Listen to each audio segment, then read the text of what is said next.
Before you watch the video or skip to the next part, make sure that you stop. Why? Because I might save your money and time. We have Preference Prime subscription, which is like Netflix but for placement preparation, upskilling, coding, and certifications. It has more than 200 plus courses like AI, ML, data science, AWS, cloud, full stack web development, C, C++, Java, Python, DSA, computer coding, aptitude. Even has micro courses for companies like TCS, MPT, Wipro, Deloitte, ZS, Amazon, Cisco, Qualcomm, etc. So all problem solved just with one single subscription. And not just courses, just like a single subscription. We also have a preference star placement cell that has more than 400 plus hiring partners, and we actually do refer you in all of these companies once you complete a track of these skills. Hello everyone and welcome back to another video on Accenture's coding round questions. So basically after getting a lot of requests from you guys, so we have decided to make a series on all of this coding round. So this is actually a part 2 of the video. We have already made one video on such coding round questions where we have solved some previous year questions on this, and basically in this one we are going to see some more questions like this. So basically let us know in this comment section that what are the other questions or what are the other videos that you're expecting from our end for specific company, so that we can come up with more such videos like this. All right, so as you know, there are a lot of companies are going to hire this placement season, so make sure you subscribe or follow us on all of our social media channels like Instagram. You can reach out to us on WhatsApp, Discord, LinkedIn, and Telegram. So, and not just getting all the information about this latest hirings. Apart from that, you can let us know there like what kind of a videos that you want, so that we can come up with that as well. So basically, you can reach out to us on our Instagram channel or WhatsApp to let us know what are the issues or what are the difficulties that you are facing, so that we can make some valuable content for you on this YouTube. Also make sure you subscribe to this channel, so that there are a lot of videos are going to come up like this, so you will not miss those videos. All right, and as always, top 3 commenters on this video are going to get Prepinsta Prime subscription for absolutely free. So make sure you show some engagement on this video. You let us know how these videos are helpful for us, so that one of the 3 of the lucky people from the commenters will get the subscription. All right, so now first thing before starting with the questions, so I want to tell you like what are the rules that are for cracking the coding round for the Accenture. So the first thing that you got, you basically you will get 2 questions, and sometimes we have seen that they might ask you 3 questions as well. So if you mostly you will get 2 questions, and then it is given for the 45 minutes, and in that 45 minutes you have to solve one of the complete question output is required, and one is partial submission is acceptable. So if you do this, then only you can clear this round, and in order to clear this round you have to write this solution in the programming language whichever you are comfortable with. So either you can select C, C++, Java, or Python. And whenever, let's say in the given scenario, if you have 3 questions, so then you can expect 2 easy level questions and 1 medium or difficulty hard level question. And in that one you will get eventually like 60 minutes to solve this kind of a questions whenever you have 3 questions given, or if you have 2 questions, then you will get 45 minutes to solve this. All right, so now without further wasting a time, let's jump to the first question that we have for today. Right, so here we have a question, and a question goes like this. So basically you can pause the video and you can read it out. So otherwise I'll go through it and I'll break it down. I'll explain you what is the question and what is expected from us. So basically here given an autobiographical number. So what is exactly about autobiographical number that you need to understand first, and is number n, which is the first digit of n, in which, so what is actually a autobiographical number is that the first digit of n represents the count of number of zeros in this n. So basically you are given a number n, and in that whatever the first digit is going to be there, it will represent how many number of zeros are going to be there in that number. And the second digit represents the count of number of ones in n. So the second digit represents the number of ones in that digit, and so on. So basically third digit will represent number of twos in that digit, then number of threes, and so on it goes. All right, so basically you are given a function called find auto count, and the function takes the argument as n, which is the n that we are going to submit as input. So the function accepts a string n, and this number, basically we are saying that this is number, but you have to pass that in the format of string as input, which represents a number and checks whether the number is an autobiographical number or not. So basically, first thing is that you need to find the given number in a string format. Is it an autobiographical number or not? For that, we have the definition of the autobiographical number, and I will tell you with the example as well what exactly a autobiographical number is. All right. So now, what if? So if it is, so basically there are two conditions that we have. If the given number you have identified it as an autobiographical number, then an integer is returned. So whenever the given input, if it is an autobiographical number, you have to return an integer which represents the count of distinct numbers in n. All right. And if it is not, in a given scenario, if you found that the given number of string, like string of numbers, is not an autobiographical number, then it should return 0. All right. Let's see if we have some assumptions or notes or some of the examples for this. So what are the assumptions that we have here? The input will not exceed 10 characters in length. So in any situation, the input that n that we are going to pass is not going to exceed the length of 10. So it will be less than 10 always. The input string only consists of numeric characters. So even though, like we said, this n, that value that we are going to get is going to be in the string. So that doesn't mean that it's going to have some alphabetical characters like that. So it's not going to have something like ABC or this. So it's always going to consist the numbers itself only. All right. So this is the string of the numbers. And what is the note that we have? If the string is none, that means if there is no value, or if the string is like empty, then the function will return 0. All right. These are the things that you need to know before solving this question. All right. So now let's see some of the examples that we have here. So here the given the input that we have as n equal to 1210. Now we need to identify whether this number is an autobiographical number or not. And how we do know that? Because we have a rules like to decide whether the given number is autobiographical number is not or not. So basically, the first digit represents how many times a zeros are present in this number. So in this entire number, we have 0, which is present one time. So that's why it is as 1. So the second digit represents how many number of ones are present in that digit. So here we have in that string, so here we have 1 and 2. So this value that we have is as a 2. So the count occurrence of 1 is 2, like 2 times it has occurred. So that's why we have. Now the position at the third represents how many times the occurrence of digit 2. So that is here we have, which is 1 time. So that's why it is representing as 1. And the last one that we have, it represents how many times the digit 3 is occurred in the given string or in a given number. So that is, we do not have 3, right? So we have, like, that's why it is showing as 0. So now, even after finding the occurrence of these digits for position 1, position 2, position 3, and so on, so we have got the same number as our input. So even we have 1210 as our input, and after finding the occurrence, we have the same digit 1210. So whenever you find this, if these two are equal, then you can call it as autobiographical number. Okay, so this is how we have.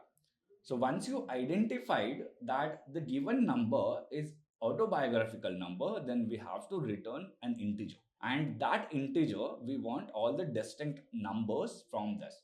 So basically, what are the distinct number that we have? So we are going to avoid all the duplicates and we are going to count. So avoiding that, we have this 1, 2, and 3. So 1 is repetitive. So only out of these 4 digits, so we have 3, which are the distinct numbers in a given string. So that's what the output, we have 3. All right. So now let's take second example. Here, this is the number that we have, and how many times. So this the first, like, let me write this 6 to 1, 3 times 0, 1, 3 times 0. So what I'll do is I'll write here as the index. So 0, 1, 2, 3, 4, 5, 6, 7, 8, and 9. Okay. So basically, this what I mean by the index is that this 6 represents that 0 has occurred 6 times in this given number. So is that true? Let's find. Here you can find 3 and this 3. So we have 0, like this value 6 times, which is satisfying, which is correct that we have. What is this 1 at the index this 2 is representing? That 1 is present twice. So here we have, this one we have. So basically 1 is present twice. So this is also correct that we have. 2 is present once in the digit. So this is what we have here. And that's why this is also correct that we have. Now 3 is present 0 times. So we do not have digit 3 in our given string. Similarly, 4 and 5, we do not have this. And for the 6, it says that it is present one time in the given string. So that's what we have here. So that's why this is also correct. And remaining 7, 8, 9 are not present in a string. So it is 0, 0, 0. So this is also a autobiographical number by definition, by the rules that we have. So now we need to find what are the distinct numbers that we have. So avoiding all the duplicates. So if we remove all the duplicates, what is left? We have 6, 2, 1 and 0. Only 4 characters, because these are the duplicates that we will remove. Only these 4 characters that we have, which are unique or which are distinct. That's why you have the output as a 4. So now let's discuss the third example or the third input that we have here. So we have 7, 2, 1, 1, 0. So this says that, let's say 0, 1, 2, 3 and 4. So this says that this 0 is to be appeared 7 times. But do we have that? Only we have 1. So we have 1 here. And this says that 1 is appeared twice. Okay, so we have. So this will be correct. And 2 is appeared once. All right. So we have this. So this is also correct. We can see 3 is appeared, like how many times we have? Only it says 1 times, but we do not have 3 in our digit. So this will be 0. And 4 is appeared 0 times. 4 is not there. So 0. So if you compare these numbers, so these are not seen. So the index of 7 and index of this is not correct. So that's why you can say that this is not an autobiographical number, and so that it should return 0. All right. So now let's first solve it with a pen and paper, and how are we going to solve this? All right. So basically, we are going to first create or initialize a list to find the occurrence of this number, and as with the assumption that we have that this is not going to be more than 6. All right. The length is not going to be more than 10. Sorry. So for that, I will create a list of holding all the numbers as initially 0.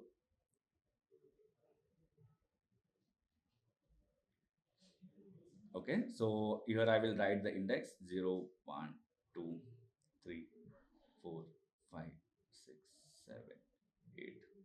And basically we will need one more value here, 9. So of this is the length, we have 10. So this is the list or array, you can say, that I'm creating in order to find the occurrence of the number. So now let's say this is our input, and we need to count how many times that each digit has occurred.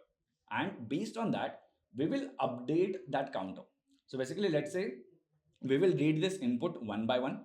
So first we will, here what I'll do is I'll write it here, 6, 2, 1 and 0, 0, 0 that we have, 1 and again 0, 0. So let's update the value of the index 6. So we'll read the input once and we'll update. So here it will become 1, and then 2, this will become 1. Then we have 1, we will read this, we will update the value at the index 1. Then these are the values. So as you can directly count this, so basically we can 0, so we can make 1, then again I can update the same 2, I'll update the same as 3, then 1, it will get updated by 2. All right, and then rest of these 3, if you update, this will become 6, and the new value that we have, so depending on the list, are begin something like this, 6, 2, 1. Then these are the 3 zeros, then 1, and the rest of the zeros basically. So we got the same number. Now depending on the input string and the new list value that we got, so you can compare it by one by one, and you can check if it is the same number or not. And once we do that, we can perform an operation to get distinct values from this list. So that's what we are going to see the implementation for this. So let's quickly jump to VS Code here. All right, so here we have, and we have a Python code. So I'll explain you basically what we are going to do here. All right, so the first thing is that we have a function, and that we have like find or to count, and where we are passing the parameter as in, and as the condition, if this given input, if it is none, it will return 0. After that, like I said, we have the assumption is that number is not going to be greater than 10, the length is not going to be greater than 10. So we are going to create a list here multiplying by the 10. So this will create this entire list that we have seen, and here we're going to have the index value at 0 to 9. After that, we are going to find the occurrence of each digit in this input. So how? We are going to pick, since this input value that we have, like we have 621 000 1000, this is in a string format. And as a string, since in Python we have string as a subscript table, so let's say this is n equal 1. So n of I, or basically n of 0, you can read it as 6, but this 6 is going to be in a string format. To convert that into an integer, so you're going to use the int function, and then you can pass this 6. So it will give you the integer value at this index, which is what we are going to do. We are going to store a digit by converting that into an integer for each value in the string. So on a string, you can directly apply a for loop, which will read one by one all the string values. And after that, we are going to increment the count of this digit count on this list, depending on the index value that we have here, right? Like as I've shown you with the pen and paper method. So once you do that for all the values, once you update the counter here with respect to this index value of this digit, now we are going to check if the number is autobiographical or not. So how we are going to do that? We are going to run a loop for the length of the string that we have, and for each value we are going to check if digit of count of I is not equal to int of n of I. So basically, like I said, for with this and whatever the value that you got, if it is not equal, then you are going to uh, make it as same, or let's say whenever it is equal. All right, so if it is not equal, then only it will return 0. That means in example that we have is like for 7, and the first value that we have 1. Let's say if it is not equal, then it will return 0, saying that we have this is not an autobiographical number, otherwise it will just skip the value because we do not have anything when it is equal. And after that, we are going to find the sum of all the numbers. So basically this statement that we have here is from the list comprehension. So instead of writing, so what is going to do is for count and digit counts, so this is the digit count is nothing but our list, is going to pick if the count is greater than 0. So wherever the count is greater than 0, it is going to mark it as 1. And for all the values, wherever the count is going to be greater than 0, and we are going to make the sum of all those numbers. So basically, this is a list comprehension. Instead of writing 5 to 6 lines, we have combined that in a single line, which will give us all the distinct count values, and whatever the count that we have at the end, this function will return. All right, so now after that, the only job is to take the input from the user, pass it to the function, and you will get the output. So now let's run this code and see. All right, so here we have, so the value that I'm going to pass here, 621. All right, so not here, sorry. So here we are going to pass 621 000 1 3 times 0, enter. So this is the value that we have for. Similarly, we will pass one more example that we have seen here. So this 72110. So now let's run this. 72, what we have, 110. Let's enter. Since this number is not an autobiographical number, so that's why it is returning as 0.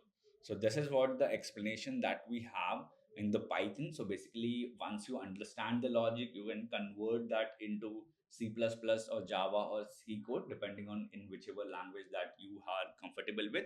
So make sure you submit us the same result, the same Python code. So I will make sure like you can take a screenshot so that it will be readable. The code is readable for you. So and make sure you submit the same output in the different programming language. So like for that, we are going to pick some top 3 commenters for this video from this comment section, so that you will get a lucky to get the Prime subscription for the free of cost. All right, and that's it. On the closing note, I want to tell you one more thing, that make sure you subscribe or follow us on all our social media platform, so that you will never miss these kind of videos again. And since we are going to come up with a series like this, and also let us know in the comment section that what kind of more videos you want. All right, that's it for the video. I will see you in the next one.